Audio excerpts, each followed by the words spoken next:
বলছেন কিয়ামতের দিন আমি জিজ্ঞাসা করব গোলাম রে, দুনিয়ার জমিনে আমি আল্লাহ বলছিলাম নামাজ পড়, কেন পড়লি না? আমি আল্লাহ বলছি ভালো পথে চল, কেন চললি না? ওই দিন তাকে আমি জিজ্ঞাসা করব, যেই দিন ওয়াতাকুনুল জিবালু কালআইহিন, আল্লাহ বলছেন যেই দিন পর্বতসমূহ রঙিন হয়ে যাবে, চুরমার হয়ে পড়ে যাবে, ওই দিন তাকে আমি জিজ্ঞাসা করব, বল রে দুনিয়ার জমিনে কেন নাফরমানি করলে, অন্যায় পথে চললে? ওই সময় সে বলবে, আল্লাহ আপনি আমাকে প্রশ্ন করলেন, আজ আমি আপনার কাছে আটকা পড়ে গিয়েছি। আল্লাহ তাআলা আপনি মনে করতেছেন মনে হয় আজকের দিনে কেউ আমাকে সহযোগিতা করবে না? বহুত আছে আজকের দিনে আমাকে সহযোগিতা করার। আল্লাহ বলছেন ওয়ালা ইয়াসআলু হামিমুন হামিমা। আল্লাহ রাব্বুল ইজ্জত ওয়াল জালাল বলছেন ওই দিন বন্ধু বন্ধুর খবর নিবে না, কেউ কারো খবর নিবে না। কেমনে খবর নিবে না? আল্লাহ বলছেন ইউবাসসারুনহুম ইয়াওয়াদ্দুল মুজরিমু লাউ ইফতাদি মিন আযাবি ইয়াউমিইযিন বিবানি। আল্লাহ রাব্বুল ইজ্জত ওয়াল জালাল বলছেন ওই দিন এক বন্ধু আরেক বন্ধুকে দেখতে পাবে। সেদিন গুনাহগার ব্যক্তি ফলস্বরূপ নিজের সন্তানদেরকে পর্যন্ত দিতে চাইবে। আল্লাহ বলছেন তোর বন্ধু তো তোরে দেখে, ডাক দে বন্ধুরে, বল তোকে সহযোগিতা করতে। আল্লাহ বলছেন না রে, ওই দিন নেতা তার কর্মীর পরিচয় দিবে না, মা তার সন্তানের পরিচয় দিবে না, বাবা তার সন্তানের পরিচয় পর্যন্ত দিবে না, সন্তানরা মা বাবার পরিচয় দিবে না, পীর তার মুরিদের পরিচয় দিবে না, মুরিদ তার পীরের পরিচয় দিবে না, উস্তাদ তার ছাত্রের পরিচয় দিবে না, ছাত্র তার উস্তাদের পরিচয় দিবে না। আল্লাহ বলছেন একজন আরেকজনকে দেখবে কিন্তু কেউ কারো সঙ্গে কথা বলবে না। কোন ঠিক কিনা?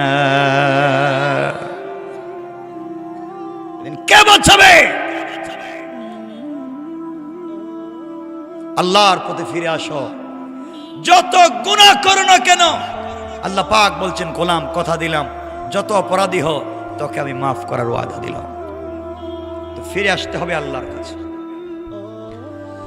আমার বন্ধুগণ কথাগুলো দিল দিয়ে শোনো, কি বলতে চাই। কিয়ামতের দিন কেউ তোমাকে সহযোগিতা পর্যন্ত করতে পারবে না। আল্লাহ বলছেন ওয়ালা ইয়াসআলু হামিমুন হামিমা, বন্ধু পর্যন্ত বন্ধুর খবর নিবে না। আল্লাহর কাছে একজন গোলাম হাজির। আল্লাহ বলছেন গোলাম রে তোর হিসাব দে, আমার সামনে হিসাব দে। গোলাম তার আমলনামা নিয়ে হাজির হবে। আল্লাহ আমলনামা মাপতে লাগবেন, হিসাব করতে লাগবেন। হিসাব করে দেখবেন তার আমলনামা বলতে কিছুই নাই, শুধু গুনার গুনাহ। নেকি আছে মাত্র একটা, কোনো নেকি নাই, শুধু গুনার গুনাহ তার আমলনামায়। আল্লাহ বললেন গোলাম রে ৬০-৭০ বছরের জিন্দেগি তোকে দুনিয়ার জমিনে দিয়েছি। গাড়ি করলে, বাড়ি করলে, ব্যাংক ব্যালেন্স করলে, দুনিয়ার জমিনে সম্পত্তি করলে, সন্তানদেরকে এডুকেটেড বানালি, দুনিয়ার জমিনে সৌন্দর্য জৌলস আর যত আনন্দ চাকচিক্য লাগে সব করলি। গোলাম এবার বল আমি আল্লাহর কাছে আসলে তো খালি হাতে, তোর নেকি আছে মাত্র একটা, আমলনামার ভিতরে গুনাহ আর গুনাহ। বলতো তোকে কেমনে জান্নাতে দেই? কেউ কি আছে আজকের দিনে তোকে সহযোগিতা করবে? এই সময় গোলাম ডাক দিয়ে বলবে আল্লাহ তাআলা আমার কলিজার টুকরা স্ত্রী, যার অর্নামেন্টস আর জুয়েলারির জন্য দুনিয়ার জমিনে 25-30 বছর পর্যন্ত প্রবাসে ছিলাম, টাকা ইনকাম করে শুধু বাড়িতে স্ত্রীর কাছে দিয়েছি, স্ত্রী অর্নামেন্টস জুয়েলারি কিনেছে, নিজের মতো আনন্দ করে চলছে। আল্লাহ তাআলা আমার স্ত্রী তো আজকে আছে, আমার বিশ্বাস দুনিয়ার জমিনে তাকে ভালো রাখবার জন্যে আমি ঠিক মতো নামাজ পড়তে পারি নাই। আয় আল্লাহ তাআলা তুমি ডাক দিয়ে বলেছো হাইয়া আলাল ফালাহ, আয় কল্যাণের দিকে। আমি ওই সময় কাজের মধ্যে ছিলাম। আল্লাহ তাআলা দুনিয়ার জমিনে সন্তানদেরকে বড় করবার জন্যে, কলেজ ইউনিভার্সিটিতে পড়াবার জন্যে আমি তোমার নাম নিতে পারি নাই। আল্লাহ তাআলা আমার সন্তানরাও কিয়ামতের মাঠে আছে। আল্লাহ তাদেরকে তো শিক্ষিত বানিয়ে এসেছি, প্রফেসর বানিয়েছি, ডাক্তার বানিয়েছি, আমার পরিবারের সবাইকে শিক্ষিত বানিয়েছি। আজ তারা কিয়ামতের মাঠে আছে। আল্লাহ তাআলা আমার মা বাবা আছেন যাদেরকে খিদমত করার জন্যে, যাদেরকে ভালো রাখবার জন্যে এতদিন পর্যন্ত প্রবাসে ছিলাম, শুধু খাওয়াইলাম, ভালো রাখলাম, আজ তারাও আছেন। আল্লাহ তাআলা কেউ আজকে আমাকে ভুলে যাবে না। আমার বিশ্বাস আমার মা বাবা আমাকে ভুলে যাবে না, আমার সন্তানেরা ভুলে যাবে না, আমার ভাই আর বোন আমাকে ভুলে যাবে না, আমার স্ত্রী আমাকে ভুলে যাবে না। কিছু হলেও তারা আজকে আমাকে সহযোগিতা করবে। আল্লাহ বলছেন যা কিয়ামতের মাঠেই পড়তে চলে যা, গিয়া দেখতো তোকে কেউ সহযোগিতা করে কিনা। আল্লাহর গোলাম কিয়ামতের মাঠে দৌড়াবে, কিছু দূর যাওয়ার পরে দেখবে তার চোখের সামনে দিয়া তার স্ত্রী চলে যায়, ডাক দিয়া বলবে স্ত্রী রে তুমি একটু দাঁড়াইয়া যাও, আমি তোমার স্বামী অমুক, তোমার জন্য এত কষ্ট করেছি, আজকে আমার আমল নামায় নেকি বলতে কিছুই নাই, একটা মাত্র নেকি আছে, গুনাহ ছাড়া কিছুই নাই, তোমাদের জন্য জীবনে কত কষ্ট করেছি, দেও না আমাকে একটু নেকি দিয়ে সাহায্য করো। কসম আল্লাহ পাকের জাতের। এমন সময় স্ত্রী ডাক দিয়া বলবে স্বামী রে, কে যুবক তুমি আমাকে স্বামী বলে পরিচয় দিচ্ছ, তুমি আমাকে আমার স্বামী বলছো, আমার স্বামী তুমি বললা কেমনে? যুবকরে দুনিয়ার জমিনে আমি বিয়াই বসি নাই, কোনো ছেলেকে বিয়া পর্যন্ত করি নাই, তুমি স্বামী আসলা কোত্থেকে? এই বলে স্ত্রী তার স্বামীকে অস্বীকার করবে। চোখের সামনে দিয়ে আপনার সন্তানেরা দৌড়বে, আপনি ডাক দিয়া বলবেন সন্তানেরা দাঁড়াও, তোমাদেরকে মানুষ বানাবার জন্য, তোমাদেরকে সমাজের ভিতরে প্রতিষ্ঠিত করবার জন্য বাবা কত কষ্ট করেছি, টাকা পয়সা দিলাম, ঘর বাড়ি বানাইয়া দিলাম, পড়ালেখা করালাম, তোমাদের ভবিষ্যৎ গড়ে দিলাম, আমার আজকে ভবিষ্যৎ বলতে কিছুই নাই, নেকির জন্য আটকা পড়ে গিয়েছি, আমাকে একটু সহযোগিতা করো। সন্তানেরা ডেকে বলবে যুবককে তুমি আজকে বাবার পরিচয় দিচ্ছ, তোমার চেহারার সঙ্গে আমাদের বাবার চেহারার কোনো মিল নাই। এই বলে সন্তানরাও কেটে পড়বে। এমন সময় তোমার মার বাবা তোমার সামনে দিয়ে যাবে, মাকে ডাক দিয়া বলবেন আম্মা জান তোমার জন্য জীবনে কত কষ্ট করেছি মা, তুমি কি আমাকে চিনতে পেরেছ? তোমার সন্তান আমি, তুমি আমার মা। মা চোখের পানি ছাড়বে না, ওই সময় তোমার চেহারার দিকে তাকাবে আর বলবে যুবককে রে আমাকে মা বইলা ডাক দিলে, দুনিয়ায় আমার কোনো সন্তান ছিল না। সবাই বলে যাবে। আল্লাহ বলছেন শুধু বলে যাবে তা না, ইয়াউমা ইয়াফিরু, আল্লাহ বলছেন ফেরারির আসামির মতো দৌড়াবে। এই মাঠে যদি কেউ দাগি আসামি হয়, ওয়ারেন্ট ভুক্ত আসামি হয়, পুলিশ আসলে রেব আসলে যেইভাবে দৌড়াবে, আল্লাহ বলছেন ইয়াউমা ইয়াফিরু, ওই দিন ফেরারির আসামির মতো মানুষ দৌড়াবে। মা থেকে দৌড়বে, বাবা থেকে দৌড়বে, সবাই সবার থেকে দৌড়বে, কেউ কাউকে সাপোর্ট দেবে না, কেউ কাউকে সহযোগিতা পর্যন্ত করবে না। কারণ মনে রাখবেন কিয়ামতের দিনে এমন একটা দিন হবে, আপনি নামাজি, আপনি রোজাদার, আপনি আল্লাহওয়ালা যেই হন না কেন, যতক্ষণ বিচার কার্য শুরু হবে না ততক্ষণ পর্যন্ত আপনি আমি গুনাহগার যেই হয় না কেন, সবাইকে কিন্তু কিয়ামতের মাঠে দাঁড়াইয়া থাকতে হবে। আমার বন্ধুগণ, কেউ যখন সহযোগিতা করল না, আল্লাহর গোলাম চোখের পানি ছেড়ে আল্লাহকে ডাক দিয়া বলছে আল্লাহ কেউ নাই, কেউ আজকে আমাকে সহযোগিতা করে নাই, আজকের দিনে কেউ আমাকে পরিচয় দিতে চাইল না। আল্লাহ খায়া না খায়া রাত দিন কাজ করে ওভার ডিউটি করে তাদেরকে বড় করলাম, আজ তারা আমাকে চিনে না। আল্লাহ তাআলা আমি কোথায় যাব? এই বলে গোলাম জমিনে কিয়ামতের মাঠে বসে থাকবে, চোখের পানি ছেড়ে কাঁদবে, কেউ তাকে সাপোর্ট করবে না, তার নেতা তাকে বলবে না কর্মী তুমি এদিকে আসো, নেতা বলবে আমার কোনো কর্মী ছিল না, কেউ কারো কোনো পরিচয় দিবে না।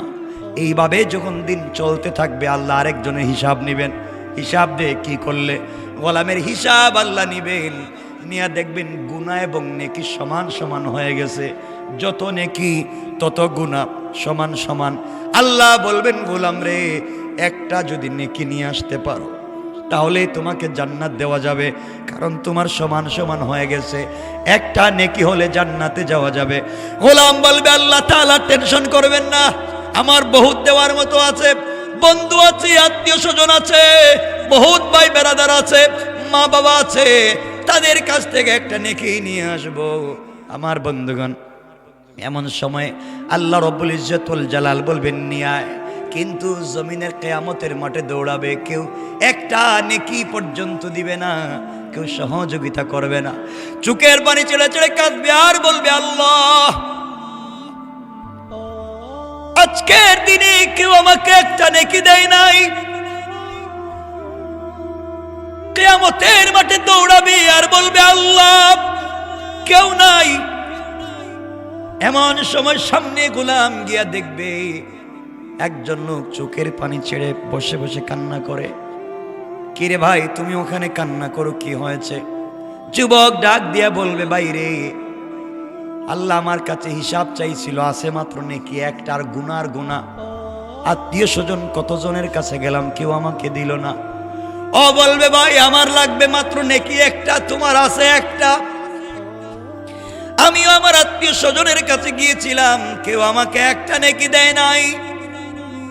আল্লাহ বলেছেন একটা মাত্র নেকি হলে জান্নাতে যাওয়া যায়, একটা নেকি পর্যন্ত কেউ আজকে আমাকে দিল না।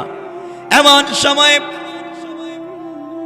আল্লাহর ওই গোলাম ডাক দিয়া বলবে, ভাই তোমার যদি একটা মাত্র নেকি হলে জান্নাতে তুমি চলে যাও, আমার তো আছে মাত্র একটা, আমার তো আর কোনো নেকি নাই, একটা নিয়ে তো জান্নাতে যাওয়া যাবে না। তোমার যদি একটা নেকি হলে জান্নাতে যাওয়া যায়, আমার একটা নেকি তোমাকে দিয়ে দিলাম, ওটা তুমি নিয়ে যাও, বিনিময়ে একজন হলেও তো জান্নাতে যাব। কেউ চিনে না আমাদেরকে, আত্মীয় স্বজন, তুমি কমপক্ষে জান্নাতে যাও, আমি ওখানে বসে থাকি। এক নেকি নিয়ে আল্লাহর দরবারে হাজির হয়ে বলবে, আল্লাহ তাআলা আপনি আমাকে বলেছেন একটা নেকি হলে জান্নাতে যাওয়া যায়, আল্লাহ তাআলা একটা নেকি নিয়ে আসছি, তুমি আমাকে জান্নাত দাও।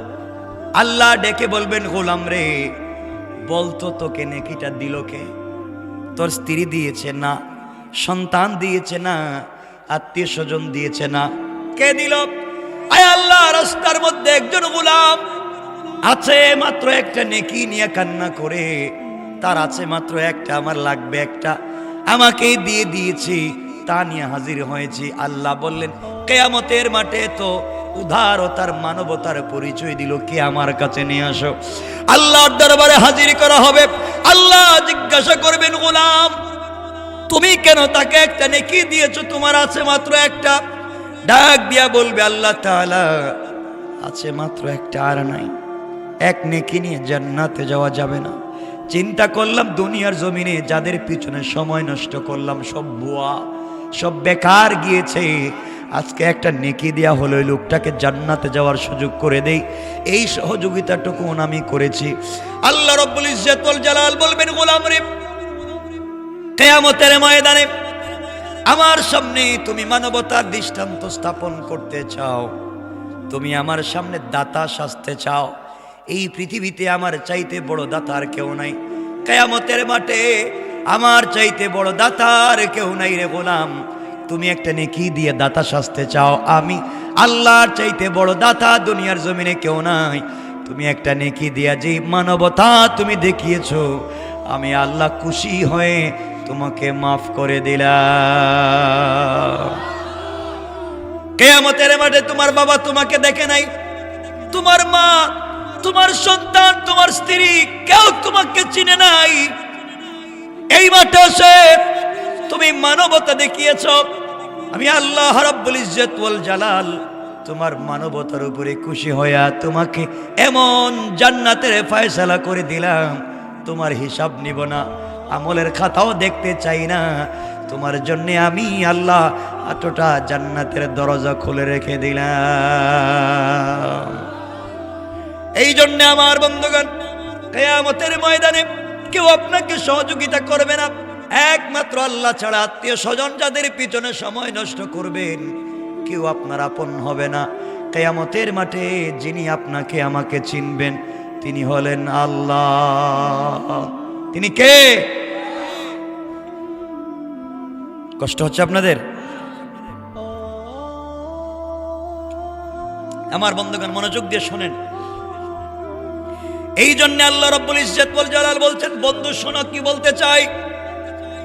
কিয়ামতের দিনে গুনাহগার আল্লাহর কাছে বলবে, আল্লাহ তাআলা সবাইকে বলতেছে এই কথাগুলা। কিয়ামতের দিন গুনাহগার আল্লাহকে বলবে, আল্লাহ তাআলা তুমি আমাকে ছেড়ে দাও। আয় আল্লাহ, জাহান্নাম যেইভাবে আসতেছে আমাকে খেয়ে ফেলবে, তুমি আমাকে ছেড়ে দাও। বিনিময়ে তুমি ইয়াউমি ইদিম বিবানি, আল্লাহ তাআলা তুমি আমার সন্তানদেরকে বেঁধে রাখো, তুমি আমার সন্তানদেরকে বাঁধো। যেই সন্তানগুলাকে মানুষ করবার জন্য আমি কষ্ট করেছি, যেই সন্তানের জন্য আমি দুনিয়ার জমিনে ঠিকমতো নামাজ পড়তে পারি নাই, ওদের ভবিষ্যৎ গড়ে দেওয়ার জন্য কষ্ট করেছি। আয় আল্লাহ তাআলা, কিয়ামতের মাঠে তুমি আমাকে ছেড়ে দাও, আমার সন্তানগুলাকে বাঁধো। আল্লাহ বলবেন, গোলাম আর কি বলবে বল বল। আয় আল্লাহ, যেই সন্তানের জন্য নামাজ পড়তে পারি নাই, যেই সন্তানের ভবিষ্যতের জন্য প্রবাসে ঈদের দিন কাজ করেছি, যোহরের নামাজের সময় অফিসে কাজ করেছি, আসরের আজান হচ্ছে, কাজ শেষ করতে পারি নাই, নামাজ পড়তে পারি নাই, চিন্তা করেছি আমার বাচ্চার স্কুলের বেতন লাগবে, আমার স্ত্রীর কাপড়ের টাকা দেওয়া লাগবে, এই চিন্তা করে আল্লাহ তাআলা আমি কষ্ট পেয়েছি, কাজ করেছি, তোমার নাম নিতে পারি নাই, এই সন্তানকে তুমি বাঁধো। কথাগুলো মনোযোগ দিয়ে শুনবেন, কেউ কারো আপন না। আল্লাহ বলবেন, সন্তানকে বেঁধে লাভ কি? আল্লাহ ওদেরকে বেঁধে জাহান্নামে দাও, বিনিময়ে আমাকে ছেড়ে দাও। আল্লাহ বলবেন, আর কি বলতে চাও? কোরআনে আল্লাহ বলছেন, এরপরে বলবে ওয়া সাহিবাতিহি ওয়া আখি। হায় আল্লাহ, আমাকে ছেড়ে দাও, আমার সন্তানকে বেঁধে রাখো। ওয়া সাহিবাতিহি, আমার স্ত্রীকেও পর্যন্ত বেঁধে রাখো, যেই স্ত্রীর কারণে আয় আল্লাহ আমি সুদ খেয়েছি, ঘুষ খেয়েছি। স্ত্রী আমাকে বলছে, তুমি যেই চাকরি করো, পাশের বাসার দুলাভাই তো সেই চাকরি করে, ওনার ঘরে সোফা আছে, ওনার ঘরে হোয়াইট আলমারি শোকেস আছে, তোমার ঘরে কেন নাই? ওই বেচারা ঘুষ খায়, উনি ঘুষ খায় না, এই জন্য নাই। আয় আল্লাহ, আমি বউর চাপাচাপিতে পড়ে কিন্তু আমি এগুলা করেছি। আমার বউ বলছে, পাশের বাসার বাবির ঘরে ডিশ কালার টিভি আছে, কেন আমার ঘরে নাই? স্ত্রীর চাপে পড়ে আমি করেছি। আয় আল্লাহ তাআলা, তুমি আমাকে ছেড়ে দাও। সাহিবাতিহি, আমার স্ত্রীকে বেঁধে রাখো, তার কারণে আজকে আমার এই কষ্ট হয়েছে। আল্লাহ তাআলা বলবেন, কি বলবে বল? আল্লাহ, আমার স্ত্রীর কারণে মা বাপ থেকে আলাদা থাকছি, যে মা বাবা আমাকে মানুষ করেছেন, লালন পালন করে বড় করেছেন, বউ আমার ঘরে আসার পরে বুদ্ধি দিছে একসাথে থাকা যাবে না, আমি আমার মা বাপকে গ্রামে রেখে স্ত্রী নিয়ে শহরে থাকছি। আয় আল্লাহ, আমার স্ত্রী আমাকে বলেছে বিদেশ থেকে টাকা যেন মা বাবার অ্যাকাউন্টে না দেই, শ্বশুর বাড়িতে পাঠাই, আসেনি? আয় আল্লাহ, স্ত্রীর কথা শুনে আমি করেছি। জায়গা জমি যা কিনছি মা বাবার নামে কিনতে পারি নাই, বউ বলছে তার নামে কিনে দিতে, সব তো করছি। আয় আল্লাহ তাআলা, এতগুলা করতে গিয়ে ঠিক মতো ইবাদত করতে পারি নাই, তুমি আজকের দিনে আমাকে ছেড়ে দাও, বউকে বেঁধে রাখো। আল্লাহ বললেন, বুঝলাম, বউরে বাঁধলাম। এরপরে কি বল? ও বলছে, ও আখি, আল্লাহ আমার ভাইদেরকেও বাঁধো, ওদের কারণে আমি ভালো পথে চলতে পারি নাই। আয় আল্লাহ, ভাইদেরকে মানুষ বানাবার জন্য আমি বড় ভাই ছিলাম, কি করব, আমার উপরে অনেক দায়িত্ব, এই জন্য ঠিক মতো নামাজ পড়তে পারে নাই। ছোট ভাইদের চাকরির ব্যবস্থা করেছি, পড়ালেখা করিয়েছি, ঘর বানিয়ে দিয়েছি। এতগুলা করতে গিয়ে তো আমি পড়ালেখা ঠিক মতো করতে পারি নাই, এতগুলা করতে গিয়ে নামাজ পড়তে পারি নাই। আল্লাহ তাআলা আমার ভাইদেরকে বাঁধো। আল্লাহ বলবেন, এরপরে কি বল? তোর সন্তানদেরকে বাঁধলাম, তোরে ছেড়ে দিতাম, তোরে ছেড়ে দিতে বললে সন্তানদেরকে রেখে দিব, তোরে ছেড়ে দিব। এরপরে বললে তোর স্ত্রীকে, এরপরে বললে তোর ভাইদেরকে, আর কি? এরপরে বলবে, আয় আল্লাহ তাআলা, ওয়া ফাসিলাতিহিল্লাতী তুআওয়ি। আয় আল্লাহ তাআলা, আমি এমনি এমনি চুরি করি নাই, তুমি ওয়া ফাসিলাতিহি, আমার গোষ্ঠী যারা আছে গোষ্ঠীর নেতাদেরকে বাঁধো, আমার দাদা চাচাদেরকে বাঁধো, আমার নেতাকে বাঁধো। আমি ফেন্সিডিল ব্যবসা করার পরে ধরা খাইয়া তার কাছে গেছি, তার ঘরে রাখছি। কথা বলেন না কেন? আয় আল্লাহ, চুরি ডাকাতি করছি, গরু চুরি করে নিয়ে তার বাড়িতে রাখছি, ডাকাতি করে তার বাড়িতে টাকা রাখছি। আয় আল্লাহ, নাফরমানি করার পরে তার বাড়িতে গিয়ে আশ্রয় পাইছি, ওর আশ্রয়ে প্রশ্রয়ে আমি চুরি শিখেছি, ডাকাতি শিখেছি। আয় আল্লাহ তাআলা, তার কারণে আমি খারাপ হয়েছি। ও আমাকে সাপোর্ট দিয়েছে পিছনে দাঁড়াইয়া। ও ফসিলাতিহিল্লাতি তুআবি। আয় আল্লাহ, আমার গোষ্ঠীকে বাঁধো, যারা আমাকে আশ্রয় দিত, যারা এত অন্যায় করবার পরে আশ্রয় দিত। আয় আল্লাহ, তাদেরকে বাঁধো। আল্লাহ বলবেন বাঁধলাম, এরপরে কি? এরপরে বলবে আল্লাহ, সন্তানকে বাঁধবার কথা বলছি, স্ত্রীকে বলছি বাঁধো, এরপরে ভাইদেরকে বাঁধো, এরপরে বলছি গোষ্ঠীর মানুষকে বাঁধো। আল্লাহ বলেন আর কি সব। আল্লাহ বলছেন এরপরে কি বলবে বল। এরপরে বলছে ওয়ামান ফিল আরদি জামিআন সুম্মা ইউনজি। আয় আল্লাহ তাআলা, পৃথিবীর মধ্যে যা কিছু আছে, আসমানের নিচে জমিনের উপরে যা কিছু আছে, সব তুমি নিয়ে নাও। সুম্মা ইউনজি, এরপরেও তুমি আমাকে নাজাত দাও, মাফ চাই, ভুল হয়ে গেছে। আয় আল্লাহ, আমার স্ত্রীরে নাও, আমারে ছাড়ো, সন্তান নেও, আমাকে ছাড়ো, বাইরে বাঁধো, আমারে ছাড়ো, মা বাপরে বাঁধো, আমারে ছাড়ো, আত্মীয় স্বজনরে বাঁধো, আমারে ছাড়ো, গোষ্ঠীর নেতাদেরকে বাঁধো, আমারে ছাড়ো। আয় আল্লাহ, জমিনে যা আছে সব নেও, আমারে ছাড়ো। আল্লাহ কিছু বলা লাগবে না? কথা বলেন না কেন? আল্লাহ রব্বুল ইজ্জত ওয়াল জালাল এবার জবাব দিচ্ছেন, গোলাম রে, সব শুনছি, আমার কাছে কি চাস? আল্লাহ, তুমি তো রহমান, তুমি তো রহিম, তুমি তো মাফ করে দিতে পারো। আল্লাহ এত কিছু বলছি, মাফ করে দাও। আল্লাহ এবার বলছেন, শয়তান রে, তুই আমার রহমান রহিম নাম জানলে আর কোন নাম কি আমার নাই? আল্লাহ এবার জবাব দিচ্ছেন, কাল্লা ইন্নাহা লাযা, কখনো না, আজকের দিনে তোকে ছেড়ে দিব না, আজকের দিনে তোকে ছাড়বো না। ইন্নাহা লাযা, তোকে লেলিহান অগ্নি কুণ্ডলিতে নিক্ষেপ করব। কে বলছেন? দেখছেন, আপনারা তো আল্লাহর নাম রহমান রহিম নিয়ে বসে আছেন। পায়ে ধরে বলছি ভাই, আল্লাহর ওয়াস্তে বলছি, কোরআনটা পড়ো, কোরআনটা থিসিস করো। এই কিছু মানুষের কথায় শুধু পড়ে থাকো না, যে একটা পড়লে 10 নেকি, দুইটা পড়লে 20 নেকি, খালি পড়ো নেকি আর নেকি। তোমার মাথা নষ্ট, এত নেকি দিয়া কি করবা? কোরআন বুঝলা না কি বলছে আল্লাহ? বুঝো নাই, জানা নাই, শুধু নেকি আর নেকি। নেকির বস্তা নিয়ে কিয়ামতের দিন যাইবা, আল্লাহ কবে এদিকে আয়, বস্তা রাখ, এই বেটা টাকা পায়, টাকা দে। কথা কর না কেন? এর জায়গা দখল করছো, জায়গা দে। এর আইল ঠেলাই এক হাত ঢুকাইছস, আইল দে। তোর বউরে আর একজনের দিকে তাকাইছস, বাবির চেহারার দিকে, এদিকে আয়। কথা কর না কেন? নেকির বস্তায় আর কাজ করবে না, এগুলো বাদ দাও। আল্লাহ রাসূল বলছেন, আখলিস দীনাকা ইয়াকফিকাল আমালুল কলিল, জেনে শুনে অল্প আমল করে কবরে যাও, আল্লাহ মাফ করে দিবেন। সুবহানাল্লাহ পড়েন। বুয়া বুয়া আমল, আল্লাহ বলবেন, কাল্লা ইন্নাহা লাযা। কিরে, তোর বাপরে দিলে, মারে দিলে, সন্তান দিলে, বউ দিলে, বাচ্চা দিলে, এরপরে ভাইদেরকে দিলে, গোষ্ঠী দিলে, দুনিয়া দিলে, সব লেখা দিছস তোরে ছাইড়া দিতে। আমি আল্লাহরে বুকা পাইছস নাকি? তা এত কিছু নেওয়ার পরে তোরে ছাইড়া দিব? আল্লাহ বলছে, কাল্লা, কখনো না, ইন্নাহা লাযা, তোরে আমি আগ্নি কুণ্ডলিতে ঢুকাবো। আল্লাহ, এই আগুনে কি করবে? আমার আগ্নিতে ঢুকাইলে কি হইব? বহুত আগুন তো আমার ভিতরেই আছে, কি করবেন আগুন দিয়া? আমার আল্লাহ জবাব দিচ্ছেন, এই আগুন এমন আগুন, আল্লাহর পরের আয়াতে বলছেন, নাজ্জাআতাল লিশাওয়া, এমন আগুন যে আগুনে চামড়া উঠাইয়া দিবে, হাড্ডি জ্বালাইয়া দিবে, কলিজা জ্বালাইয়া দিবে, গোশত জ্বালাইয়া দিবে, কিন্তু তোমার রূহ জ্বলবে না।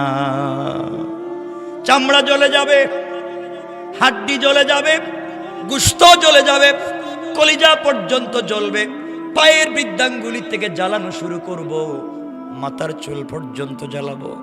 গোলাম রে, ওই লাযা নামক জায়গায় তোরে ঘুরাইয়া মাথাটা নিচের দিকে দিয়া পা উপর দিকে দিয়া বাঁধবো, যেভাবে ছাগল বাঁধে এইভাবে বেঁধে একটা জীবন্ত 1,00,000 ছাগল, জীবন্ত ছাগলের পা থেকে চামড়া মাথার দিকে টানলে যেই কষ্ট হয়, গোলাম এত অপরাধ করছিস, আমি আল্লাহ তোকে লটকাইয়া রাখবো, আর পায়ের দিক থেকে 21 জন ফিরিস্তা দিয়া টাইনা টাইনা মাথার দিকে চামড়া নিয়ে যাব। নাউজুবিল্লাহ। কেমনে নাফরমানি করবেন, কেমনে নাফরমানি করবেন? এরপর আল্লাহ বলছেন এই শাস্তি আরো কয়েকজন লোককে দিব, এই শাস্তি আরো কয়েকজন লোককে দিব। আল্লাহ আর কারে দিবেন? আল্লাহ বলছেন তাদউ মান আদবারা ওয়া তাওয়াল্লা। আল্লাহ তাআলা বলছেন সেই ব্যক্তিকে ডাকবে যে সত্যের পথে পিঠ প্রদর্শন করেছিল, বিমুখ হয়েছিল, সত্যের দিকে ডাকছি এদিকে আয়, আসে নাই। আল্লাহ বলছেন হাইয়া আলাল ফালাহ, আয় মসজিদে, তুই নাকি আমেরিকা যাবে স্পন্সর লাগবে, তুই নাকি কানাডা যাবে সাপোর্টিং লেটার লাগবে, তুই নাকি বিজনেস করবে টাকা লাগবে, ও গোলাম তুই নাকি দুনিয়ার জমিনে নেতা হবে পাওয়ার লাগবে, দুনিয়ার মানুষের পিছনে পিছনে ঘুরলে, আমি আল্লাহ বলছি গোলাম রে, তুই যখন বিছানায় ঘুমাইয়া আমি আল্লাহর সে আজিমে থাকি না, একটা বার ঘুম থেকে উঠে আমি আল্লাহকে আল্লাহ বলে যদি ডাক দিতে, আমি আল্লাহর সে আজিমে নয় গভীর রাত্রে তোর ঘরের দরজায় হাজির হয়ে যায়। সুবহানাল্লাহ বলেন। ঘরের দরজায় থাকি, তুই আমার কাছে চাইলে না কোনোদিন, গোলাম তুই কেন কোনোদিন চাইলে না আমার কাছে, কি ছিল এমন আমার কাছে চাইলে না? কষ্ট হচ্ছে আপনাদের? কষ্ট হলে আমি রেখে দিব, আমি 12টা হয়ে যাইতেছে গা।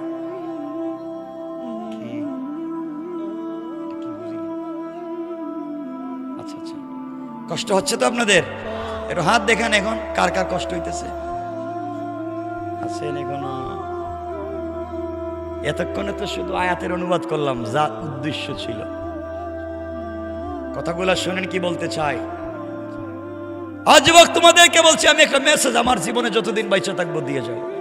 শোনো, গুনাহ করেছো না? কি করেছো? কি গুনাহ? জেনা করেছো? জেনা করেছো? মদ খেয়েছো? ফেন্সিডিল ইয়াবা খেয়েছো? এই তো। কি হয়েছে তোমার? কি হয়েছে? গুনাহ তো হয়েছে, তো কি হয়েছে তোমার? ভয় পাচ্ছ কেন? আরে তুমি এখনো জিন্দা। শাহজালালের চাইতে তোমার দাম বেশি, আব্দুল কাদের জিলানীর চাইতে তোমার দাম বেশি। আব্দুল কাদের জিলানী মুর্দা আর তুমি জিন্দা। আজকে চাইলে আব্দুল কাদের জিলানী, মুঈনুদ্দিন চিশতি, তারা চাইলে আজকে রাতে আল্লাহর কাছে তওবা করতে পারবেন না, চাইলে 1 রাকাত নামাজ পড়তে পারবেন না, চাইলে তাসবিহ পড়তে পারবেন না, কারণ তারা কবরে। তুমি আর আমি চাইলে সারা রাত্র সিজদায় পড়ে থাকতে পারি। কত দাম হায়াতে জিন্দেগির, কত দাম। যদিও আমি ঢাকা শহরে থাকি, আমার জন্ম কিন্তু সিলেট শহরে, আমার বাড়ি সিলেট শহরে। সবকিছু হইলেই তো আপনারা শাহজালালের মাজারে যান। বাচ্চা হইতেছে না, 15-20 বছর হয়েছে বিয়ের, বাচ্চা হইছে না। বাবার মাজারে গিয়ে আব্বা আমার একটা বাচ্চা দাও, তোমার কপালে ঠাডা পড়ো, ঠাডা। বাচ্চা সবার জায়গা পাইছো না, বাচ্চা কার কাছে চাইবেন? এই ওয়াজ তো অনেক লম্বা হয়ে যাইব, নাহলে বুঝাইতাম কেমনে আল্লাহ দেয় না। লম্বা হয়ে যাইব। আরে না, আরে শোনেন না, খালি বলেন বলেন না আল্লাহর কাছে কেমনে চাইতো। আরে আমার তো কি করে, তোমাদের যদি পায়ে ধরে বা আমার কলিজার ভিতর আল্লাহ যদি এমন একটা শক্তি দিত, আমি ডাইরেক্ট কলিজা ঢুকাই দিতে পারতাম, তাইলেই শান্তি পাইতাম। কেন পাবলিকের কাছে চাও? সব বুয়া। আজকে 1 টাকা দিবে, কালকে খুঁটা দিবে। আর আল্লাহর কাছে চাও, আল্লাহ বলছেন কোন লাইনে দিব তুই চিন্তাই করতে পারবে। বলি আল্লাহর কাছে চাইবেন বাচ্চা, আরে আল্লাহ বাচ্চা দিবেনই, দিবেন না? কথায় কথা চলে আসছে, 2 মিনিটে বলি, লম্বা ঘটনা, কিন্তু ঘটনা বলবো না। মারি ইমরানের স্ত্রী, হযরতে ইমরানের স্ত্রী আল্লাহর কাছে বলছেন, আল্লাহ তুমি আমার একটা ছেলে দেও। কি দেও? কেন ছেলে দিয়ে কি করবা? আল্লাহ আমারে যদি একটা ছেলে সন্তান দেও, আমি পৃথিবীর সবথেকে বড় মসজিদ পৃথিবীর প্রথম কিবলা বাইতুল মুকাদ্দাসের খাদেম বানাবো। সুবহানাল্লাহর দরকার নেই, সুবহানাল্লাহ একটু জোরে কোন না। ইমরানের স্ত্রী আল্লাহর কাছে বলছেন, আল্লাহ আমার একটা ছেলে সন্তান দেও, আমি বাইতুল মুকাদ্দাসের খাদেম বানাবো। আল্লাহ দিছেন, তবে ছেলে দেন নাই, দিছেন মেয়ে। চাইছে ছেলে, দিছেন। আমাদের দেশে তো যদি কেউ মেয়ে দেয়, বউ শুদ্ধ তালাক দিয়া, বউ শাশুড়ি বাপ গেরাম সবরে তালাক দিয়া। টাঙ্গাইলে এগুলো আসেনি। বউর দোষ কি? মেয়ে হয়েছে তো বউর দোষ কি? এই শয়তান আসেনি আপনাদের এলাকায়? এগুলারে মারতে পারবেন না এই শয়তানগুলারে? আপনারা শয়তান মারার জন্য কই মক্কায় যান, এখানে গিয়া শয়তান মারেন। মুজদালিফায় জামারাতে কঙ্কর মারে শয়তান রে, ওখানে শয়তান কই? শয়তান তো ঘরে দেখতেছি, ঠিক কিনা বলেন? শয়তান খুঁজে পাইতেছে, বউরে পিটায়। আমার বন্ধুগণ, আল্লাহর কাছে বলছেন, আল্লাহ চাইলাম ছেলে, তুমি দিলা মেয়ে। বাইতুল মুকাদ্দাসের খাদেম কেমনে বানাবো? মহিলা মানুষকে খাদেম হইতে পারে নাকি? পারে না? কয় এই ফতোয়া এগুলো শিখেছে। কষ্ট পাইতো ওই জায়গায় আজকে আলিম উলামা, মসজিদের ইমাম খতিব ফতোয়া দিয়ে মহিলাদেরকে মসজিদে আসা বন্ধ করেছেন। মসজিদে যাইও না, ফিতনা ফিতনা। মসজিদে মহিলারা গেলে ফিতনা, মহিলারা ওয়াজে গেলে ফিতনা, ফিতনা ফিতনা বলে মহিলাদেরকে মসজিদে যাওয়া বন্ধ করেছেন ফতোয়া দিয়া। কিন্তু আজও ফতোয়া দিয়া মহিলাদেরকে মার্কেটে যাওয়া, সিনেমা হলে যাওয়া, রাস্তায় আড্ডা দেওয়া, পার্কে যাওয়া বন্ধ করতে পারেন নাই। ফতোয়া দিবেন কোথায়, দিচ্ছেন কোথায়?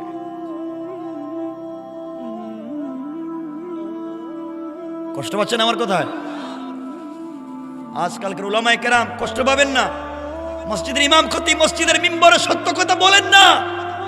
মসজিদের মিম্বরে শুধু গুরুস্থানের ওয়াজ করেন, কারণ বললে তো চাকরি থাকবে না। কিসের চাকরি আপনার? আপনি চাকরি ছেড়ে দেন, ইমামতি কোনো চাকরি না। ইমামতি ছেড়ে দেন। যে চেয়ারে বসে সত্য কথা বলা যায় না, দরকার নাই চেয়ারে বসার।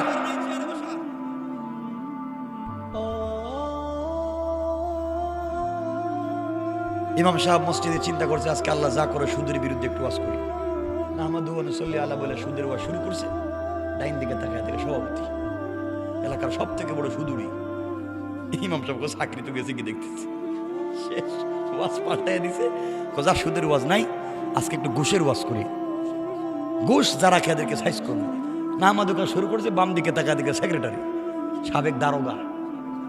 ঘুষ খাইতে খাইতে সিএনজি ড্রাইভারের কাছ থেকে সিগারেটের অর্ধেক খাইছে। কতক্ষণ লাগে, ঠিক কিনা বলেন? ইমাম সাহেব আল্লাহরি চাকরিতে তো দেখতেছি লালবাতি। যাক, যারা জায়গা দখল করে, ভূমি দখল করে, কালবাড়ির টাকা মাইরা খায়, এদের বিরুদ্ধে ওয়াজ শুরু করছে। সামনে তাকায় দেখে ক্যাশিয়ার, সাবেক মেম্বার, সব মেম্বার না, খারাপ মেম্বার পেয়েছে, সাবেক মেম্বার। খাইতে খাইতে বিধবার ভাতার টাকা, বাচ্চাদের স্কুলের দুধের টাকা খাইয়া নিজের বউরে বিধবা বানাইয়া বিধবা বাটা উঠে খাইছে। কথা বলা মনে আছে না নাই? নিজের বউ নিজে জিন্দা, নিজের বউরে বানাইছে বিধবা। আসেনি তা? ইমাম সাহেব আল্লাহ চাকরি তো এমনি দেখতেছি নাই। ইমাম সাহেব খুব চালাক ছিল, চালাক। ডাইরেক্ট গেছে এলাকার গুরুস্থানে, গেই মাটির নিচে ওয়াজ করে। মাটির নিচে মুর্দারা কে কেমন আছে, সভাপতি কয় মাশাআল্লাহ, সেক্রেটারি কয় আলহামদুলিল্লাহ, ক্যাশিয়ার কয় জাযাকাল্লাহ হুজুর, আগামী মাসে 500 বেতন বাড়াইয়া দিলাম, খুব ভালো ওয়াজ হয়েছে। সব খুশি। এগুলো চলবে না। আপনার পঞ্চায়েতের, আপনার মহল্লার ফিতনাকে দূর করা লাগবে। এলাকায় খবর নেন, বহুত লোক আছে নিজের বউরে তালাক দিছে, তালাক দেওয়া বউরে নিয়ে থাকে। এগুলা মনে টাঙ্গাইলে নাই মনে হইতেছে। এগুলা কি জিনিস? আর যুবকদের ওয়াজ তো নাই করলো, তোমরা তো আসো ভাই, তোমরা যে জিনিস, কোন জিনিস দিয়ে আল্লাহ বানাইছে আল্লাহ, তোমরা আসো শুধু প্রেম প্রেম, গার্লফ্রেন্ড আর বয়ফ্রেন্ড, ঠিক কিনা? এটা ঠিক হইল কেমনি? এটা তো খারাপ জিনিস। এই জিনিসটা শান্তি পাইতেছে না। রাত্র হয়ে গেছে 12টা, নাইলে তো আজকে ঠিক করে দিতাম। বসো 1 মিনিট, আমরা আগে দেখি সন্তান কেমনে হয়। কষ্ট হচ্ছে না তো? আল্লাহ রব্বুল ইজ্জতুল জালাল, আমি যে আয়াত পড়েছি এগুলার ভিতরে এতগুলা কথা বলছেন। শাস্তির কথা যা বললাম মনে থাকবে তো ইনশাআল্লাহ? বললেন না ইনশাআল্লাহ? এরপর আল্লাহ রব্বুল ইজ্জতুল জালালের পরে আরো অনেক কথা বলেছেন। আল্লাহ বলছেন এরপরে কেমনে? এতক্ষণ বললাম যে এগুলা হইলে অন্যায়, এভাবে শাস্তি দিবেন, ছাড়বেন না। এখন ছাড়বেন কেমনে এটা জানা লাগবে না? নাকি শুধু ছাড়বেন না পর্যন্ত রাইকা যাইব, না ছাড়াইয়া দিয়ে যাইব? আচ্ছা শুনেন কি বলতে চাই আমার বন্ধুগণ। ইমরানের স্ত্রী আল্লাহর কাছে বলেন, আল্লাহ চাইলাম ছেলে, দিছো মেয়ে। মহিলা মানুষের আবার বাইতুল মুকাদ্দাসের খাদেম বানাইমু কেমনে? আল্লাহ কয় মহিলারেও বানাও, কোনো আপত্তি নাই, এই মেয়েরই খেদমতে বানাও। হযরত ইমরানের স্ত্রী মারিয়ামকে বাইতুল মুকাদ্দাসের খাদেম বানাইছেন, খাদেমা।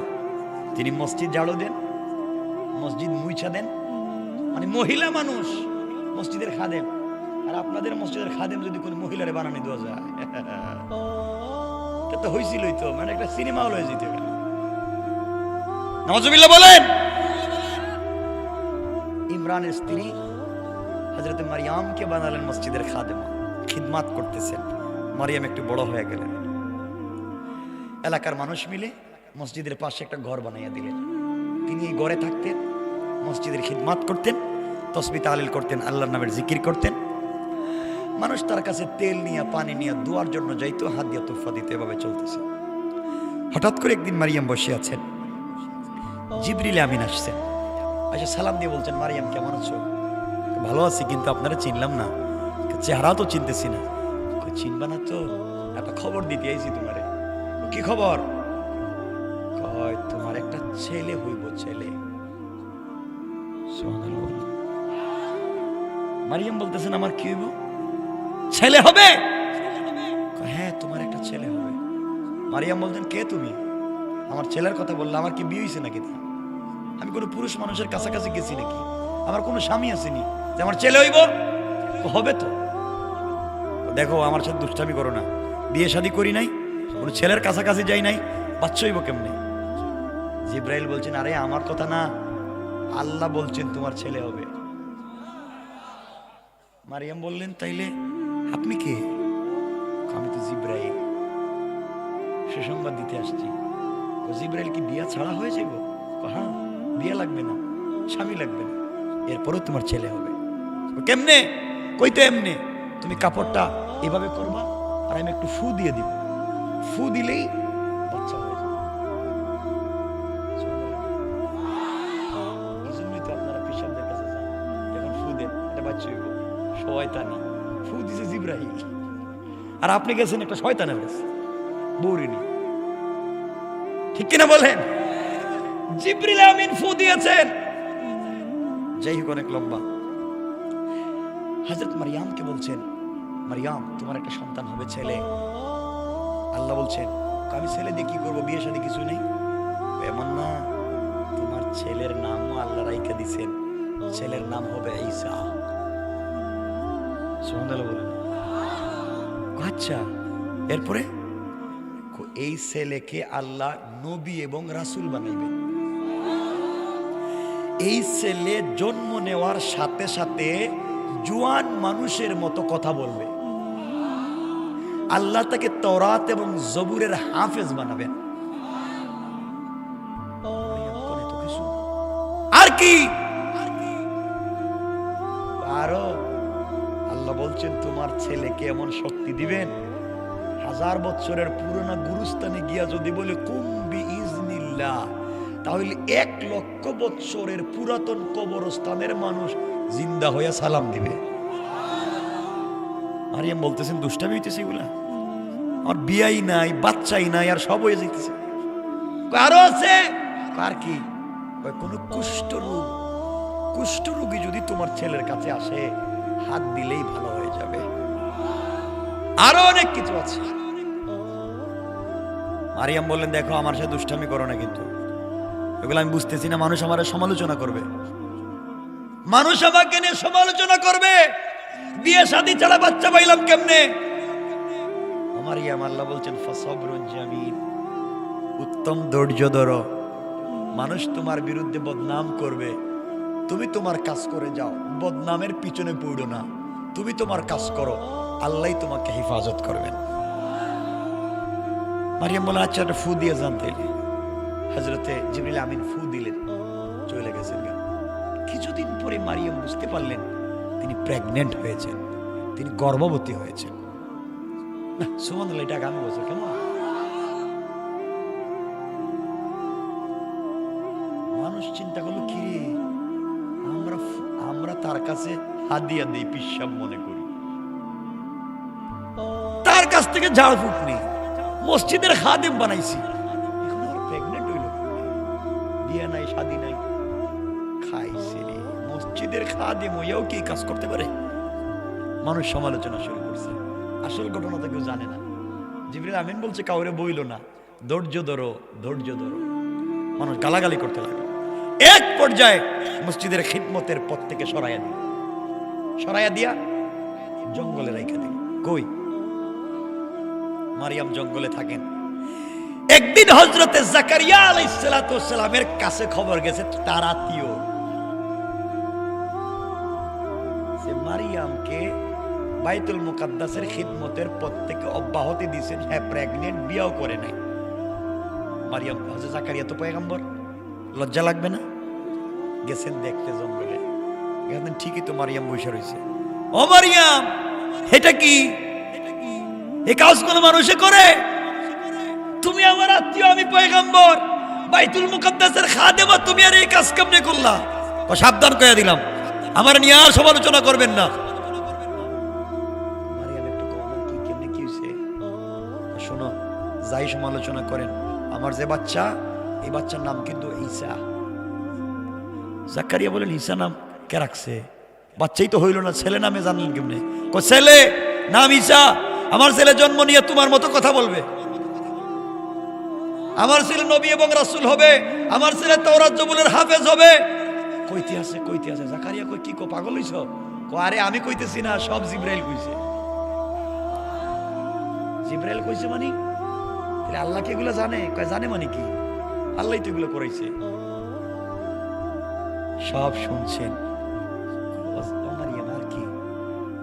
আমার বাচ্চা কিন্তু মরা মানুষেরও জিন্দা করতে পারবে। জাকারিয়া আলাইহিস সালাম এগুলা শুনতে শুনতে বাড়িতে চলে গেছে। এভাবে কথা বললে কষ্ট পাচ্ছেন? বাড়িতে গিয়ে আল্লাহরে বলতেছেন, আল্লাহ তোমার সাথে আমার কিছু কথা আছে। আল্লাহ ক জাকারিয়া, কি কথা? আল্লাহ গেছিলাম তো। কই গেছিলাম? মারিয়ামের বাড়িতে। আর কই গেছো? জঙ্গলে, বাড়িতে নাই। খেদমত নাই তো মারিয়ামের, জঙ্গলে। কি হয়েছে? আল্লাহ আপনি তো জানেন না, মারিয়াম প্রেগনেন্ট। আল্লাহ মনে হয় জানে না। সুবহানাল্লাহ বললেন না? আর সূরা আলে ইমরান খুলেন, সূরা আলে ইমরান, সূরা আল মাইদা দেখায় দেই, সূরা মারিয়াম কি স্বাদ তাফসীর করতে এখানে। আল্লাহ বলছেন, মারিয়াম, জাকারিয়া কি বলছে এগুলা? মারিয়াম প্রেগনেন্ট। আল্লাহ আপনি জানেন না খবর? আমি তো বলতে পারতেছি না, পুরো বর্ণনা করো তো কি হয়েছে। আল্লাহ মারিয়ামে বিয়েই করছে না। আচ্ছা, এরপরে প্রেগনেন্ট হয়ে গেছে, আর দোষ দিতেছে আপনার। আপনি নাকি এগুলো করাইছেন। তার ছেলের নাম নাকি ঈসা। ছেলে হইব না মেয়ে জানলো কেমনে? ঈসা। এরপরে নাকি তার ছেলে হাফেজ থাকবে তাওরাত জবুরের। তার ছেলে নাকি নবী রাসূল হইব। তার ছেলে নাকি মরা মানুষের চিন্তা করবো। আল্লাহ আমি এতে কিছু বুঝতেছি না, এটা কেমনে কি? জামাই ছাড়া বাচ্চা হয়ে যাইতেছে। আল্লাহ বলো, জাকারিয়া তুমি সন্দেহ করো কেন? যা হচ্ছে, যা হবে, সব আমি আল্লাহ করেছি। আল্লাহু আকবার, সব আমি করছি। আল্লাহ আর কি? ঠান্ডা হয়ে গেছে। আল্লাহ আর কি? জানো তুমি কিছু? জানি না। আমার রূহ ঈসা রূহুল্লাহ, ঈসাকে শুধু পয়গম্বর বানাবো তা না, বরং এই সমাজকে সংস্কার করবার জন্য কিয়ামতের আগে আবার তাকে দুনিয়ায় পাঠায়া কাফের বেঈমানদেরকে খতম করে গোটা দুনিয়ায় আমি আল্লাহ আমার ইসলামী হুকুমত কায়েম করব। সুবহান। জাকারিয়া শুনছেন, শোনার পরে বলতেছে, আল্লাহ আমার কিছু কথা আছে। কি কথা? আপনি জানেননি আমার খবর। তোমার আবার খবর কি? তা আল্লাহ আমার দাঁত পড়ে গেছে। তোমার দাঁত পড়ছে, আমি কি করব? আল্লাহ আমার দাঁত পড়ে গেছে, আমার চামড়া ঢিলা হয়ে গেছে। তো বুঝলাম না, তুমি এতক্ষণ মারিয়ামের গল্প করলা, হঠাৎ করে তোমার গল্পে চলে গেলে কেন? আল্লাহ আরো কথা আছে। ওই কি? ওই চোখে আগের মতো দেখি না, হাঁটতে পারি না, লাঠি লাগে। বুঝলাম তো, আর কি? আল্লাহ বয়স তো বহুত হয়ে গেছে। আচ্ছা, এরপরে? আল্লাহ আমি তো কোনদিন মরে যাবো। হ্যাঁ, মরে গেলে এই জমিনে তোমার দাওয়াত দিবে কে? আল্লাহ দিবে। আমি আরেকজন নবী বানাবো, তোমারে যেমন বানাইছি, ঈসারে যেমন বানাইতেছি আরেকজন বানাই দিব, তো সমস্যা কি? আল্লাহ তা না, যদি আমার বংশ থেকে কাউরে বানাও তাহলে একটু ভালো হইতো আর কি। সুবহানাল্লাহ বলবেন। আল্লাহ বলছেন, জাকারিয়া কি কথা বলতে চাও? বলছি, না না, আমার বংশ থেকে যদি বানাও তাইলে একটু ভালো হইতো।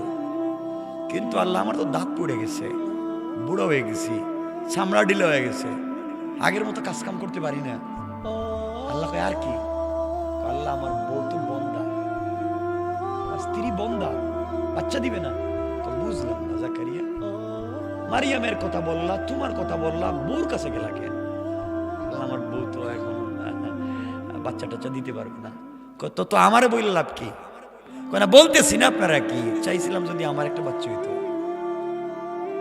তাইলে কি আরেকটা বিয়ার কথা বলতেছো নাকি? না, বউর তো তোমার বাচ্চা হবে না, তাইলে আরেকটা বিয়ে করতে চাও? না না না না, আমি এই কাজ করতে চাইতেছি না, আমার নতুন কোনো বিয়ার দরকার নাই, যেটা করছি একটাই, কিন্তু বাচ্চা তো একটা দরকার। আল্লাহকে কেমনে কি? কেমনে কি মানে কি?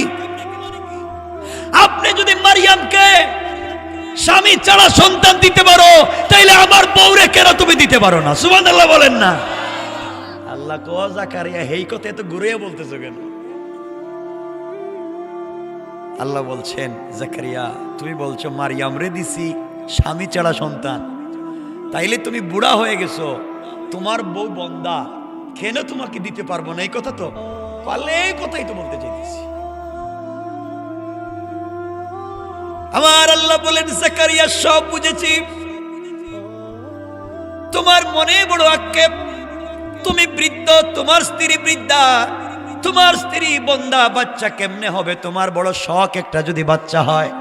ও জাকারিয়া, আমি আল্লাহ রব্বুল ইজ্জত ওয়াল জালাল তোমাকে বললাম, অবশ্য অবশ্য আমি আল্লাহ তোমাকেও একটা ছেলে সন্তান দান করব। কোন সুবহানাল্লাহ। জাকারিয়া কি কোনো মাজারে গেছে? পীর সাহেবের কাছে গেছে? কার কাছে? আল্লাহ বলছেন বাচ্চা দিবেন। জাকারিয়া, আল্লাহ আপনি যে বললেন বাচ্চা দিবেন, আমি কি আরেকটা বিয়ে করবো নাকি? না না, আমার তো বউ এই বন্দা, বাচ্চা হবে কেমনে? ও জাকারিয়া, বাচ্চা তো দিব, বাচ্চার নামও আমি রেখে দেব। আল্লাহ কি নাম রাখবেন? ঈসা তো একটা নাম রেখে দিয়েছেন। ও জাকারিয়া, তোমাকে আরো ভালোবাসি, তোমার একটা ছেলে হবে, ছেলের নাম রাখবো এমন একটা নাম যেই নাম পৃথিবীতে আজ পর্যন্ত কেউ রাখে নাই। প্রথম তোমার সন্তানের জন্য আমি সিলেক্ট করেছি একটা নাম। আল্লাহ কোন কি নাম? এই ছেলের নাম হবে ইয়াহিয়া। সুবহানাল্লাহ পড়েন। আল্লাহ আমার ছেলে হবে, নাম হবে ইয়াহিয়া। হে কি হইব? খুব সত্যবাদী নবী, খুব ভালো মানুষ হবে, খুব ধার্মিক হবে। আল্লাহ সব বুঝছি, বাচ্চা হইব কেমনে বিশ্বাস হইতেছে না। ওয়ালাকিল ইয়াতমাইন্না কালবি, অন্তরে শান্তি পাইতেছি না। প্রমাণ লাগবে, প্রমাণ। সুবহানাল্লাহ বলেন না। যাই হোক, সেটা অন্য আলোচনা। তো আল্লাহ মারিয়ামকে স্বামী ছাড়া বাচ্চা দিয়েছেন, জাকারিয়া আলাইহিস সালামকে বন্দা স্ত্রীর গড়ে বাচ্চা দিয়েছেন না? দেন নাই? দিছেন কে? তাহলে আমাদেরকে দিবেন কে? না মাজারে, না পিশাব? কে দিবেন? আওয়াজ করে বলেন, দিবেন কে? এই আল্লাহর কাছে চাইতে হবে ইনশাআল্লাহ। এই জন্য আমার আল্লাহ রাব্বুল ইজ্জত ওয়াল জালাল বলেছেন, গোলাম রে, দুনিয়ার জমিনে কিছু যদি চাইতে হয়, তোমরা নাজাত যদি পাইতে হয়, আমি আল্লাহর দিকে ফিরে আসো। সূরা হামিম সাজদায় আল্লাহ রাব্বুল ইজ্জত ওয়াল জালাল বলছেন, আবার আল্লাহ বলছেন, ওয়ানাজ্জাইনাল্লাযীনা আমানু ওয়া কানু ইয়াত্তাকুন। আল্লাহ রাব্বুল ইজ্জত ওয়াল জালাল বললেন, যারা আমার উপরে বিশ্বাস স্থাপন করবে এবং চলার পথে যারা সাবধানে পথ চলবে, অন্যায় করবে না, শিরিক করবে না, আমি আল্লাহ রাব্বুল ইজ্জত ওয়াল জালাল বললাম তাদেরকে দুনিয়ার জমিনে আমি আল্লাহ নাজাত দিব, আর আখিরাতে বিনা হিসাবে জান্নাতের ফয়সালা করে দিলাম। কোন সুবহানাল্লাহ। এরপরে আমার আল্লাহ আরো বললেন, এই দুনিয়ার জমিনে আরো কিছু মানুষ আছে যারা জাহান্নামে যাবে, চোখ থাকবার পরেও চোখের মর্ম বুঝে না, দিয়া কি করেছো সব সাক্ষী দিবে। আল্লাহ জবানকে বন্ধ করে দিবেন আর বলবেন, সাক্ষী দে। সব যখন কথা বলতে লাগবে, আপনার চামড়া যখন আপনার বিরুদ্ধে কথা বলবে, এমন সময় তুমি দেখবা ছোট্ট একটা ঘটনাও ছেড়ে দেয় নাই। কোন দোকানে চা খাইছিলা, বিল দেও নাই, তাও লেখছে। এক দোকান থেকে তুমি একটা পান খাইছিলা, টাকা দাও নাই, বিল ওটাও লেখা রাখছে। আল্লাহর কাছে বলবেন, আল্লাহ তাআলা একটা সগীরাও ছাড়ে নাই, একটা কবিরাও ছাড়ে নাই, সব লিখে দিয়েছে। লা ইউগাদিরু সগীরাতাম ওয়ালা কবিরা। আয় আল্লাহ কিচ্ছু ছাড়ে নাই, সব লেখছে। আমি ভয় পাই। আল্লাহ বলবেন, গোলাম কোনো কথা নাই, ইকরা কিতাবাকা কাফা বিনাফসিকাল ইয়াউমা আলাইকা হাসিবা। আল্লাহ বলবেন, পড়, গুনাহ কি কি করেছ পড়ো। এই জন্য জাহান্নাম থেকে বাঁচবার কোনো পথ নাই। আমি কষ্ট হচ্ছে না তো ভাই? আমি শেষ করে দেব। আরে না, কোন কি 12:15 হয়ে গেছে। আমি কয়েক মিনিটে শেষ করতেছি। শুনে আমি যে মেসেজ তোমাদের কাছে দিতে চাই, আও যুবক শুনো, যে কথা দিয়ে শুরু করেছিলাম, গুনাহ করেছই তো, কি করছো? তো কি হয়েছে? কি হয়েছে তোমার? আমি বলি কি, শোনো, গুনাহ মাফ করাইতে চাও? কথা বলে না। ভালো হয়ে যেতে চাও? আল্লাহ পর্যন্ত বুঝতে চাও? শোনো আমার কথা, শোনো, আমি তোমাদের মতো যুবক। ও যুবক, তুমি বন্ধুদের পাল্লায় পড়ে মদের আড্ডায় গিয়েছো, সিনেমা হলে গিয়েছো। এই মুহূর্তে তুমি সিনেমা হলে গিয়েছো বন্ধুদের পাল্লায় পড়ে, সিনেমা দেখতেছে, হঠাৎ নামাজের টাইম হয়েছে, ওখানে নামাজে দাঁড়িয়ে যাও। সিনেমা হলেই নামাজে দাঁড়িয়ে যাও। বন্ধুদের পাল্লায় পড়ে মদের বারে গিয়েছো, ডান্স চলছে, নর্তকীরা নাচছে, নামাজের সময় হয়েছে, ওখানেই নামাজে দাঁড়িয়ে যাও। বন্ধুদের পাল্লায় পড়ে ফেন্সিডিল খাইতে বসেছো, নামাজের সময় হয়েছে, বোতলটা পকেটে রেখে দাও, আগে নামাজে দাঁড়িয়ে যাও, আগে নামাজটা পড়ে নাও। বন্ধুদের পাল্লায় পড়ে ইয়াবা ট্যাবলেট হাতে নিয়েছো, সালাতের সময় হয়েছে, ট্যাবলেটটা রেখে দাও টেবিলে, আগে নামাজে দাঁড়িয়ে যাও। বন্ধুদের পাল্লায় পড়ে জিনা করে ফেলেছো, তুমি অপবিত্র, নামাজের সময় হয়েছে, নামাজে দাঁড়িয়ে যাও, নামাজে দাঁড়িয়ে যাও। বাইরে যদি মাথায় পাগড়ি থাকে, পাগড়ি পরে নামাজে দাঁড়িয়ে যাও। পাগড়ি যদি না থাকে, টুপি পরে নামাজে দাঁড়িয়ে যাও। টুপি যদি না থাকে, খালি মাথায় নামাজে দাঁড়িয়ে যাও। যদি তোমার একটা পাঞ্জাবি থাকে, পাঞ্জাবি পরে নামাজে দাঁড়িয়ে যাও। পাঞ্জাবি যদি না থাকে, একটা শার্ট পরে নামাজে দাঁড়িয়ে যাও। শার্ট যদি না থাকে, একটা টি শার্ট পরে নামাজে দাঁড়িয়ে যাও। টি শার্টও যদি না থাকে, একটা স্যান্ডো গেঞ্জি পরে নামাজে দাঁড়িয়ে যাও। গেঞ্জিও যদি না থাকে, তোমার পায়ে ধরে বলছি, খালি গায়ে নামাজে দাঁড়িয়ে যাও। যুবক, যদি একটা পায়জামা থাকে, পায়জামা পরে নামাজে দাঁড়িয়ে যাও। পায়জামা যদি না থাকে, একটা প্যান্ট পরে নামাজে দাঁড়িয়ে যাও। প্যান্টও যদি না থাকে, একটা হাঁটু থেকে নাভি পর্যন্ত ঢেকে নামাজে দাঁড়িয়ে যাও। তাও যদি না পাও, খালি গায়ে উলঙ্গ হয়ে নামাজে দাঁড়িয়ে যাও, তাও নামাজটা পড়ো, তাও নামাজটা পড়ো। যুবক, যদি পানির ব্যবস্থা থাকে, ওযু করে নামাজে দাঁড়াও। পানির যদি ব্যবস্থা না থাকে, তায়াম্মুম করে নামাজে দাঁড়াও।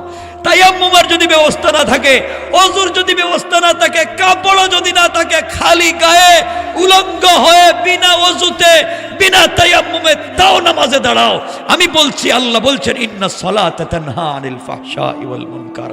আমার বিশ্বাস একদিন এই সালাত, এই নামাজই তোমাকে সকল অশ্লীলতা থেকে বাঁচাইয়া বাঁচাইয়া আল্লাহ পর্যন্ত পৌঁছাইয়া দেবে ইনশাআল্লাহ, ইনশাআল্লাহ। এজন্য যেখানেই থাকো নামাজ নামাজ ইনশাআল্লাহ, বলেন না ইনশাআল্লাহ। ও যুবক, তুমি জানো না তোমার আল্লাহ তোমাকে কত ভালোবাসেন? তুমি প্রেম করে রাত্রিবেলা ঘুমাও না, সারা রাত জেগে থাকো।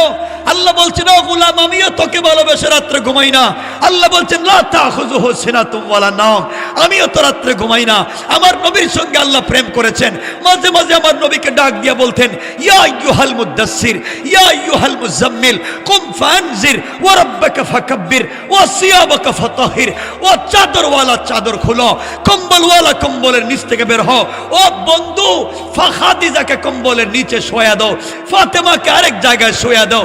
বন্ধু, তুমি কম্বলের নিচে খাদিজার সাথে, আমি আরশে আজিমে একা একা ভাল লাগে না। বন্ধু, কম্বলের নিচ থেকে বের হও, তোমার সঙ্গে ওয়েট করতেছি কথা বলতে। লা তাখুযুহু সিনাতুম ওয়ালা নাওম, আমি আল্লাহর ঘুম আসতেছে না, তুমি কম্বলের নিচে। আল্লাহু আরশে ইস্তাওয়া, আমি আরশে আজিমে ভাল লাগে না। বন্ধু, একটা বার ঘুম থেকে উঠো, পানি দিয়ে ওযু করো, মুসল্লায় দাঁড়িয়ে সুবহান বলে আমি আল্লাহকে ডাক দেও। আমি আল্লাহ কথা দিলাম আরশে আজিমে থাকবো না, তোমার ঘরের দরজায় হাজির হয়ে যাও। হাজির রব তো তার না, কেন ডাক দিচ্ছ না? কি হয়েছে তোমাদের? আল্লাহ আফসোস করে বলছেন ইয়া আইয়ুহাল ইনসান মা গাররাকা বিরাব্বিকাল কারীম। এই মানুষ, তোমার কি হয়েছে? কেন তুমি আমার মতো মহান রব থেকে দূরে যাচ্ছ? অথচ আল্লাযী খালাকাকা, আমি আল্লাহ তোমাকে বানাইছি, কেন দূরে যাও? এজন্য আল্লাহকে আসতে, আল্লাহকে ভুলে যাইও না। ইনশাআল্লাহ আজকের থেকে আমরা 5 ওয়াক্ত নামাজ পড়ব, বলেন ইনশাআল্লাহ। হালাল খাবো ইনশাআল্লাহ। আর বাসায় গিয়া বউরে শুধু পিটাবো, হ্যাঁ নাকি? মারবেন না তো, আপনারা ভালো মানুষ, বউ মারেন এরা। আল্লাহর ওয়াস্তে ঘরে অশান্তি নিয়েন না, বউকে ভালোবাসবেন, পরিবারের সবাইকে ভালোবাসবেন, সবার সাথে ভালো ব্যবহার করবেন, পরিবারকে সুন্দর বানাবেন। মাঝে মাঝে স্বামী স্ত্রী দুজন মিলে ঘরের ভিতরে জামাতে নামাজ পড়বেন ইনশাল্লাহ। পড়েননি আপনারা? আপনারা পড়বেন। আপনারা যে জিনিস আল্লাহ বানাইছিল আপনাদের, সারা জীবন নেতাগিরি করেন আর বউর মোহরের টাকা দেন না। এগুলো আসেনি টাঙ্গাইলে, বউর মোহরের টাকা দেন। আমিও চিন্তা করি বাংলাদেশের মহিলারা খুব সহজ সরল, যদি কয় মিয়া ঘরে ঢুকার আগে টাকা দেন, তাহলে কি হইতো কোন তো। কিন্তু টাঙ্গাইলের মহিলারা খুব ভালো, তারা আপনাদের মোহরের টাকা মাফ করে দিচ্ছে, অনেকে মাফ করে দেয়, ঠিক না? একটু হাত উঠে একে দেখাবেন বাবা, কারা মাফ পাইছেন দেখেন না? আল্লাহ, এরা হাত উঠে নাকি? তো মাফ যারা পাইছেন একটু হাত দেখি না, কেউ নাই নাকি? বউ মাফ করে দেয় না তো কেউ? চাচা বুঝেন এজন্য হাত উঠেছে। টাকাগুলা দিয়া দিন, কিন্তু বউ এমন এক জিনিস, কিন্তু কিয়ামতের দিন কইব চাচা তোমার চিনি না, টাকা দেও, টাকা দেও, টাকা দেও, টাকা পাই। এজন্য আল্লাহর ওয়াস্তে টাকাগুলা দিয়ে দিয়েন ইনশাল্লাহ। বলেন মাঝে মাঝে বউরে নিয়ে ঘরের ভিতরে নফল নামাজ পড়বেন জামাতে। আপনি হবেন ইমাম, বউরে বানাবেন মুক্তাদি ইনশাল্লাহ। দুজন নামাজ পড়বেন একসাথে। নামাজ শেষ কইরা বউরে বলবেন তুমি দোয়া করো, আমি আমিন বলবো। এটা পারবেন না? এখন যদি বউর সাথে স্বামীর দ্বন্দ্ব থাকে, তাহলে বউ তো হাত উঠিয়া দোয়ায় কথা বলবেন আপনার সামনে, আল্লাহ আমার স্বামী শুধু আমার পিটায়, এর কপালে ঠাডা ভালো, বলবেনই কোন তো? বলবে না। আপনার সামনে যে কথা বলবে না, আপনার ভালো চাইবে। এজন্য মাঝে মাঝে বউরে নিয়ে দোয়া করবেন। কন না কিছু? মাঝে মাঝে বউরে নিজের হাতে খাওয়াইয়া দিয়ে হাসে, হাসে। মাঝে মাঝে বউরে নিজের হাতে খাওয়াইয়েন। মাঝে মাঝে বউরে বললেন তুমি খুব সুন্দর, এতে মন ভালো থাকবে, খারাপ পথে যাবে না। আপনারও তো খারাপ কম না।